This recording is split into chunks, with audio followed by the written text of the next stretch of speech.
Maharashtra today 24 news सत्य परिस्थितीचा सविस्तर आढावा। परभणीमध्ये शिकलकरी समाज गुन्हेगारी वृत्तीचा म्हणून उल्लेख करणाऱ्या पत्रकारावर कारवाई करण्याची मागणी शीख सेकलकरी संघटनेने केली आहे। संघटनेचे प्रदेशाध्यक्ष ठाकूरसिंह बावरी यांच्या नेतृत्वाखालील एक प्रतिनिधी मंडळाने जिल्हा अधिकारी परभणी यांना निवेदन सादर करून संबंधित पत्रकारावर आणि वर्तमानपत्रावर कठोर कारवाई करण्याची मागणी केली आहे।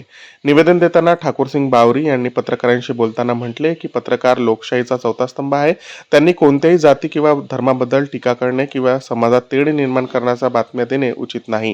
त्यांनी चेतावणी दिली की जर शिकलकरी समाजाविरोधात लिखाण करणाऱ्या पत्रकारावर आणि संबंधित वर्तमानपत्रावर कारवाई केली नाही तर शिकलकरी समाज संपूर्ण महाराष्ट्रात आंदोलन सुरू करेल। काल परभणी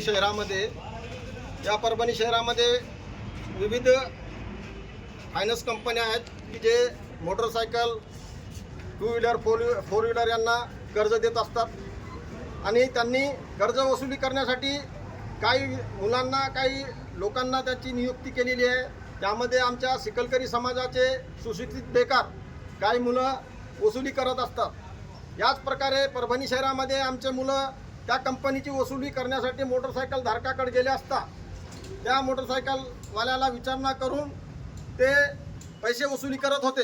परंतु हा प्रकार एक जातीवादी पत्रकार इथला जो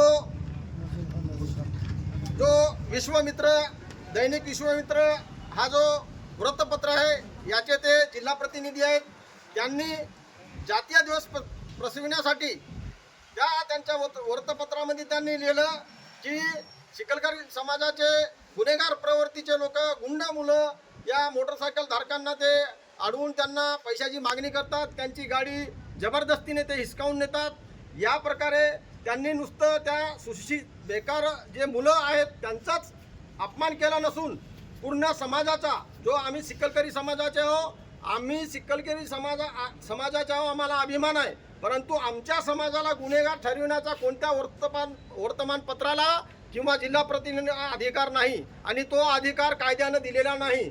म्हणून आज आम्ही कलेक्टर साहेबांना भेटलो, आमच्या सगळ्या समाजाच्या वतीने विनंती केली की संबंधित जो विश्वमित्र दैनिक वृत्तपत्र आहे या वृत्तपत्राचा परवाना रद्द केला पाहिजे आणि संबंधित जो जिल्हा प्रतिनिधी आहे ज्याने ही बातमी प्रकाशित केली त्याच्यावर कठोर कारवाई केली पाहिजे। जर दोन्ही कारवाई नाही झाली तर यापुढे आम्ही महाराष्ट्रभर समाजाच्या वतीने, शिकलकरी समाजाच्या वतीने, संघटनेच्या वतीने तीव्र आंदोलन छेडू आणि याची सर्वस्व जबाबदारी शासनावर राहील ही आम्ही आज या ठिकाणी कलेक्टर साहेबांना विनंती केलेली आहे।